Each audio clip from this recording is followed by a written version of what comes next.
Hello, everybody. Scott Golden here with the Golden Opportunities Coaching YouTube channel. Welcome to those of you who are seasoned veterans of what we do around here. What we do around here is bring about conversations of a psychological, mental health, emotional health paradigm. We try to do that as often as we can, usually several times per week. We've got over 1,000 of these now, crossed that threshold, and hopefully would love to continue to provide you with some of the best content on the planet when it comes to coaching related things. If you're dealing with betrayal, this is a good audio for you. If you're looking for life, relationship, business, and or any other type of coaching, would love to be of assistance to you now or in the future. Please feel free to reach out. There's a couple ways to do that at PO Perception on Twitter and also in the About Me section of this YouTube page. Either one will get you in touch with a member of my team or with me directly, and we can go from there. So, what are some signs that people are willing to betray you?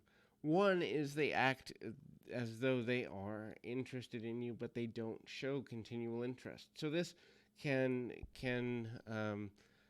ultimately come down to them making you feel convenient. Also, they feign interest, so their follow through doesn't match their emotional output when you have expressed frustration, when you've expressed worries, when you've expressed challenges, when you've expressed hardship in your own life, whatever the case may be.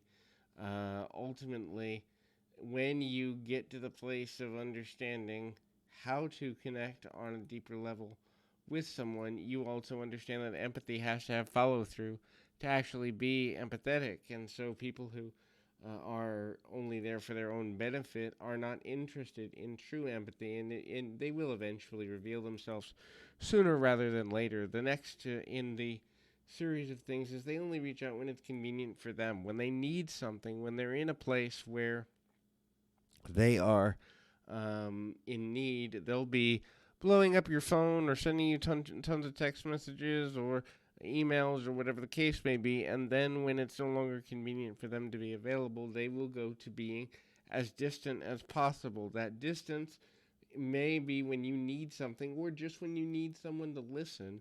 It doesn't necessarily mean that there's going to be a continual connective to their motives, and it can be kind of hard at first to figure out a person's motivation. Are they really sincere? Are they not sincere? Do they struggle with whether or not they actually know how to be a good friend? Some people don't have that knowledge. They don't understand how to be a good friend. They don't understand how to maintain proper friendship boundaries. They also don't begin to understand the nature of how to connect on a deeper level, and there's challenges there as it relates to connecting on a deeper level and also understanding how to make things come together for themselves. The next thing there is they are looking at only the lack of sincerity. So they'll say something and their words won't match, their body language won't match their supposed emotions around a situation or around you as a person. They will eventually get involved in gossiping about you or other people.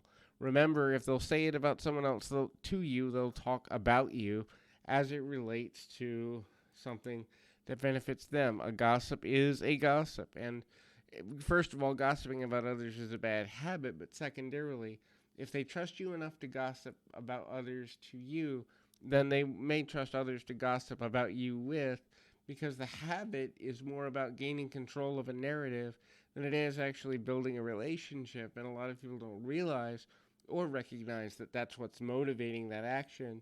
And so if a person doesn't realize that, they may not be as hip to the jive, so to speak, to make intelligent decisions for their own benefit here. And so that can be problematic in a number of ways. The next thing to consider is they will ignore you when it's inconvenient for them to be in contact with you, and they will tell lies or get caught in lies quite often. This is because, again, that person's only looking for attention as it relates to you when it benefits them. They're not necessarily interested in a true relationship that's beneficial, mutually so, unless it happens to oversect or intersect with them, but they're not really relationship building when they're dealing with you as a person. So hopefully this is helpful. I encourage you, keep your feet on the ground, your mind in the moment. Till next time, everybody.